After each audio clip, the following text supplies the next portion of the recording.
Gracias por estar en mi canal.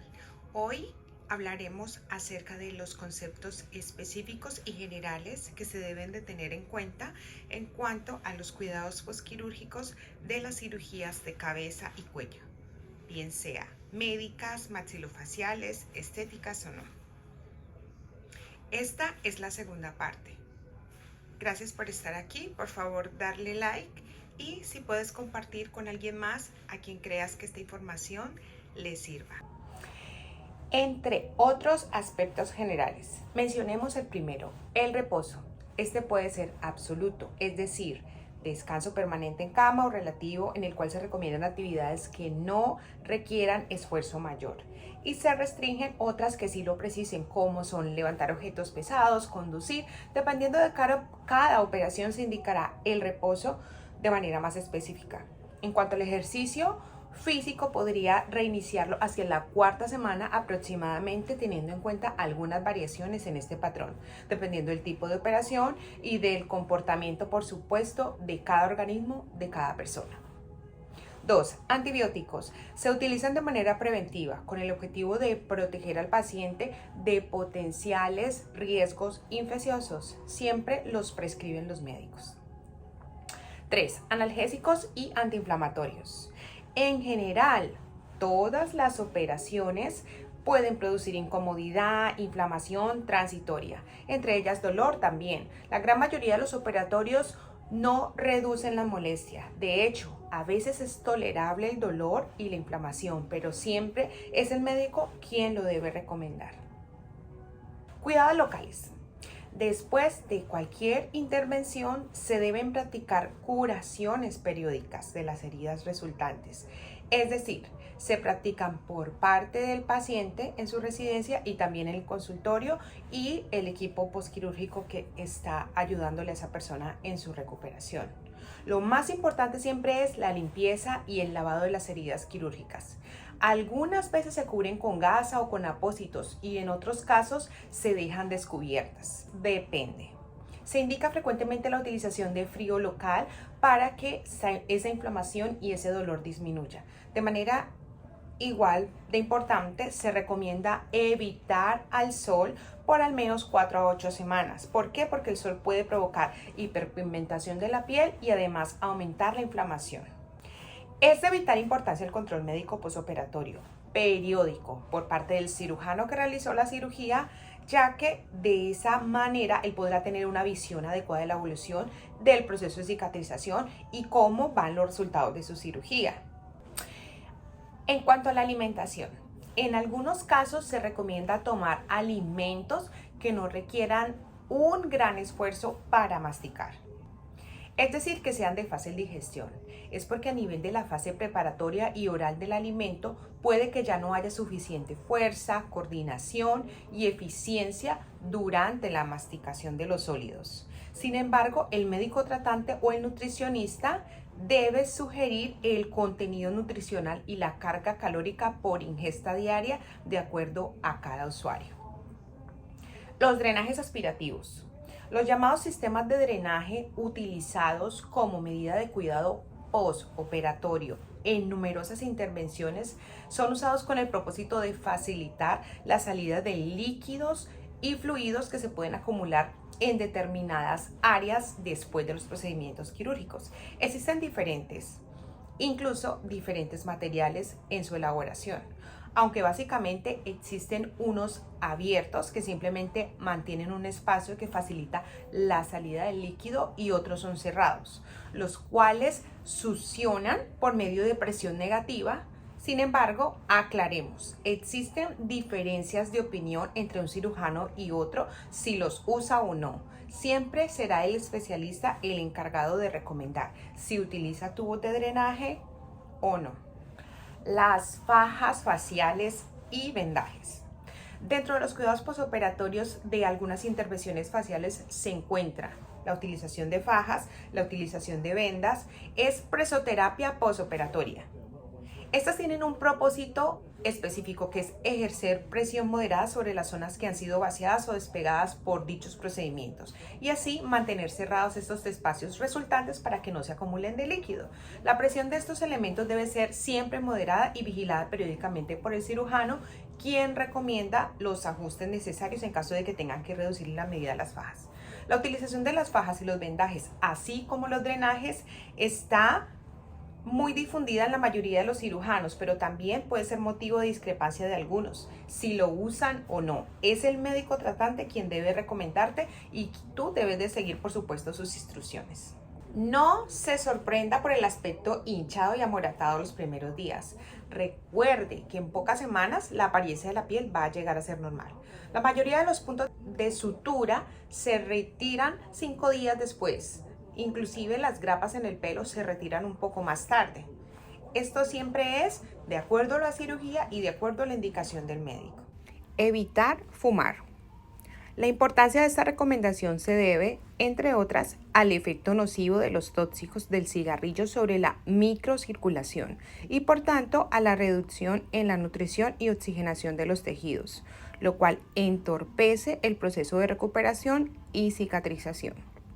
Ahora hablemos de los aspectos específicos que recomiendan los expertos después de las cirugías faciales.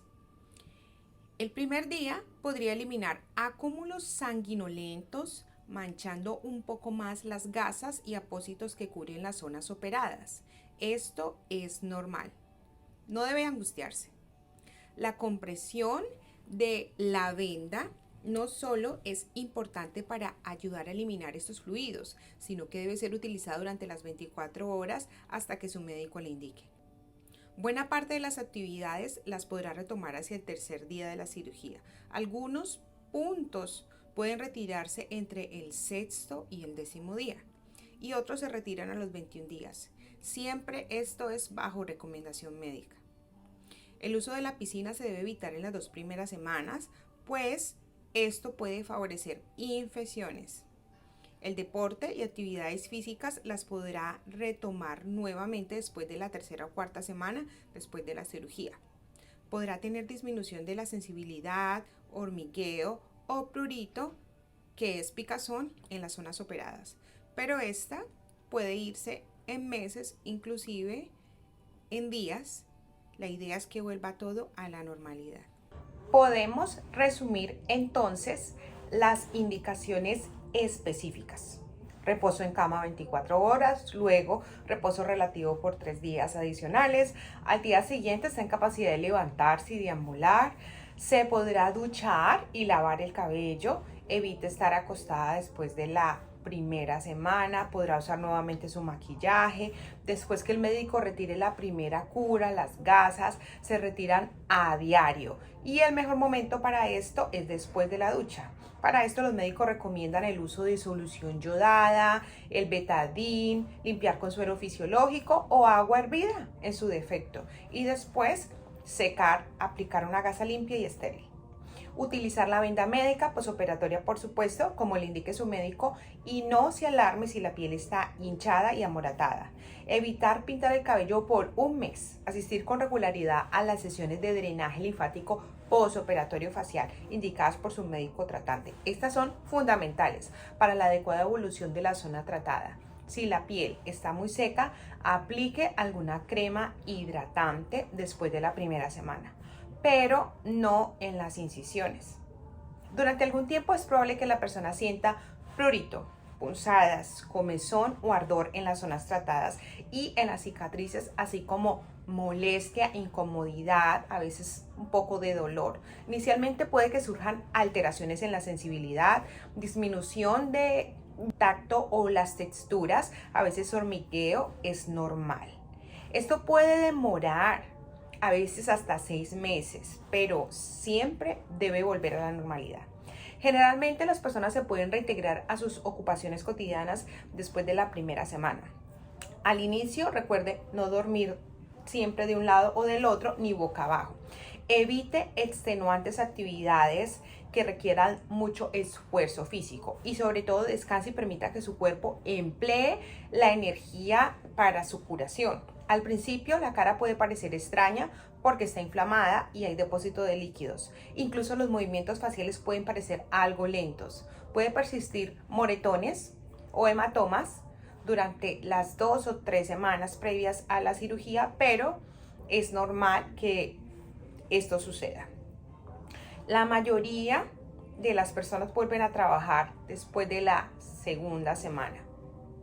Es preciso que estas semanas de indicación sea el médico quien se las autorice. Como punto final, los resultados son muy satisfactorios y se sentirá feliz siempre y cuando comprenda que el resultado no es inmediato. Incluso después de que la hinchazón y los moretones desaparezcan, el pelo alrededor de las sienes puede ser fino y la piel estar algo seca, incluso áspera durante algunos meses. Las cicatrices en su mayoría quedan disimuladas tras el pelo, tras las orejas y en los pliegues naturales de la cara. En cualquier caso, irán disminuyendo con el tiempo, haciéndose poco visibles.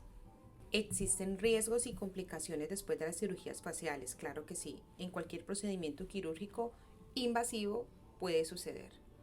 Primero, el equipo médico y postquirúrgico tiene que ser calificado.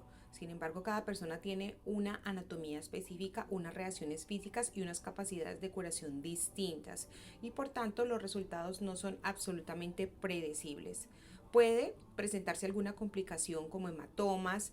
La lesión casi siempre puede ser temporal de algunos nervios que están en las áreas faciales que controlan los músculos faciales. Incluso las infecciones y las reacciones a la anestesia pueden suceder. Sin embargo, es importante que su médico tratante sea un especialista y un profesional en la materia. Es importante que sepa que algunas veces la cicatrización puede ser gruesa, ensanchada, y estas ameritan un retoque específico. Los problemas de cicatrización son más frecuentes en fumadores, no lo olvide. Se pueden minimizar los riesgos siguiendo la manera cuidadosa, incluso las instrucciones específicas que el médico tratante y el equipo postquirúrgico le recomiende. Esto se debe tener en cuenta tanto antes y después de cada procedimiento quirúrgico. Hasta aquí los datos más relevantes en cuanto a el drenaje linfático postquirúrgico y la forma en que se puede realizar después de las diferentes intervenciones quirúrgicas. Siempre se debe realizar con previa recomendación médica. En general es muy importante realizarlo después incluso de un lifting facial, una blefaroplastia, rinoplastía, maxilofacial, en fin. Cualquier cirugía no estética que requiera mejorar o activar el drenaje linfático facial será recomendado. Es importante tener en cuenta algunas restricciones para ello. El drenaje linfático no siempre se recomienda. Aunque el drenaje linfático facial tiene muchos beneficios, a veces es contraproducente si la persona cumple con alguna de las contraindicaciones. Te voy a mencionar algunas: presión baja, infecciones agudas, flebitis, insuficiencias cardíacas, tumores malignos. Si la persona tiene alguna de estas contraindicaciones, el drenaje linfático no puede llevarse a cabo. Estos son los datos más importantes que pude recomendar en cuanto a las cirugías de cabeza y cuello, estéticas o no. El antes y después para llevar a cabo una cirugía facial y los requerimientos que debes de tener en cuenta, por supuesto. Si esta información de valor para ti, por favor comparte con otra persona que seguro le puede interesar. Recuerda visitarme en mi spa de consulta si estás en el área de New Jersey, o si requieres información adicional en cuanto a los planes posoperatorios, puedes escribirme por medio de mi página web www.fullfacefacial.com y agendar conmigo en asesoría personalizada en línea. Estas estrategias pueden ayudarte a tus procesos postquirúrgicos, pero también a tus intervenciones desde la fonoaudiología y la estética. Recuerda, el conocimiento compartido siempre trae la recompensa. Usa las herramientas que te sirvan y, ¿por qué no?, ayúdame a compartir. Gracias, nos vemos en el próximo video.